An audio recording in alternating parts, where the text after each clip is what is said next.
region, you can see that the low and the cold front have now crossed over. Yesterday we hit our high late at night, which was, what, 50 degrees, I believe? Let me go ahead and take a look here if I can find that up or pull that up for you. So yeah, yesterday we hit 50 degrees at Berg Lakefront. And then we've just been falling from that point. Now, today, we do still have a few pockets of that, we'll call it wintry mix, but it's mostly hitting the ground and melting away. If you live in an elevated area, you might see a couple of those flurries accumulate on your grassy surfaces, but temperatures are above freezing today, so I don't expect too much in the way of snow accumulation.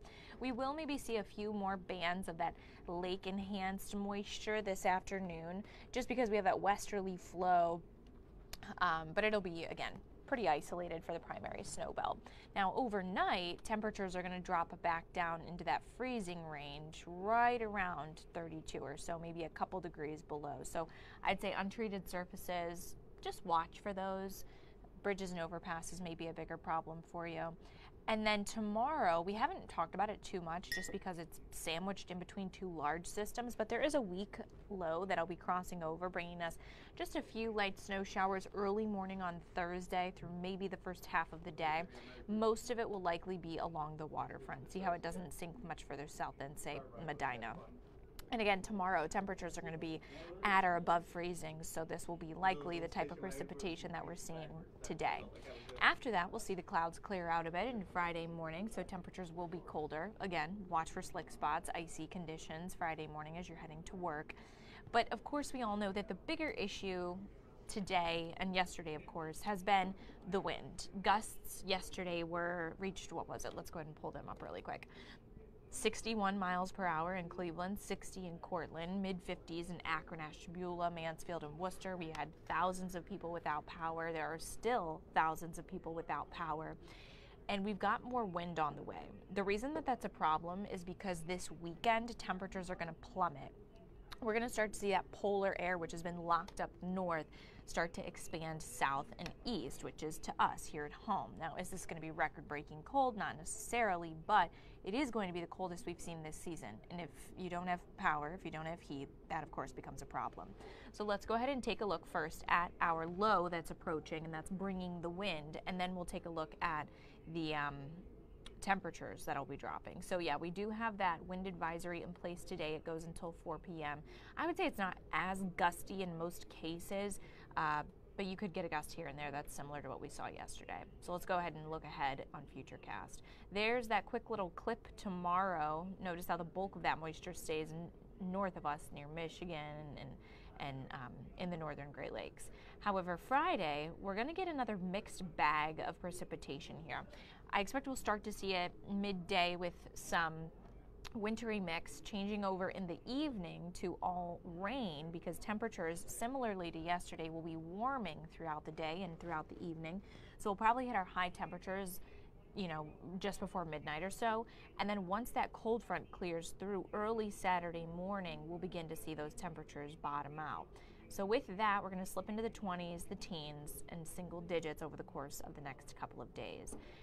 Then, as we get into the work week, Monday, Tuesday, we've got another southwest to northeast system that will actually track up along the east coast. So we're more likely to see the cold side of that system with snow. So let's get to temperatures, because this will be the bigger problem this weekend after we see that wind come through and as we see that wind come through. So this is a look at Friday at 8 p.m. The left number is your air temperature. The right number is how it actually feels. So it takes into account wind chill. Notice how just before midnight or so, we're going to be, or right after midnight, we'll be around, 40, 42. It will feel closer to the low 30s because of the gusty winds we're tracking. But watch what happens towards sunrise. We drop into the 30s, feeling like the teens, fall to the 20s for the afternoon, and then getting into Sunday, Monday. This is a look at Sunday morning, 9 a.m. Temperatures in the teens, feeling sub-zero in places. 0 to 5 degrees is how it will feel in other places. And I wish I could say that was the worst of it, but heading into Monday and Tuesday, we're going to see much of the same. Single-digit temperatures for our mornings, maybe low teens, and then the afternoons will make our way to the upper teens, maybe low 20s in there. Tuesday is, again, another repeat of that. We're just going to rinse and repeat.